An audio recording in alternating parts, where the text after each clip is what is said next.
Hello guys, এই যে দেখতে পাচ্ছেন আজকে আমার কাছে একটা নতুন নোট আসলো। তবে এই নোটটা জিয়া আমাকে দিয়েছে, 50 টাকার একটা নোট।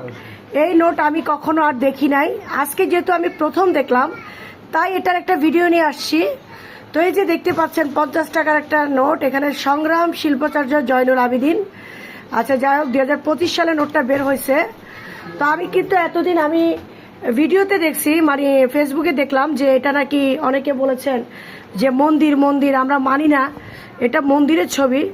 তবে আসলে এটা কিন্তু মন্দিরের মতো আমার কাছে কোনো দিক থেকে মন্দিরের মতো মনে হচ্ছিল না, এটা আমার কাছে একটা রাজবাড়ির মতো মনে হচ্ছিল। তো পরবর্তীতে ঠিকই আমি দেখলাম এই যে এখানে আহসান মঞ্জিল ঢাকা, হ্যাঁ এটা রাজবাড়ির মতো, এটা কিন্তু আসলে মন্দিরও না মসজিদও না। তো আমি ফেসবুকে দেখলাম, তো আজকে যেহেতু আমার হাতে নতুন আসলো তাই আমি টাকাটাকে নিয়ে একটা ভিডিও বানালাম।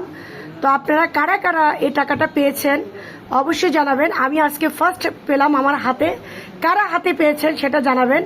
এমনি তো আমি ফেসবুকে দেখেছি। আর দ্বিতীয় কথা হচ্ছে এই যে দেখেন টাকাটা একেবারে ছোট, মানে একেবারে পাতলা, কি একটা টাকা। তবে আমার কাছে আগের টাকাগুলোই ভাল লাগতো, 90 সালের পরে যে টাকাগুলো। আর এখনের টাকাগুলো তো আসলে টাকা বলা যায় না, কাগজ বলা যায়। তো ভিডিওটা ভালো লাগলে শেয়ার করে সবাইকে দেখার সুযোগ করে দিবেন।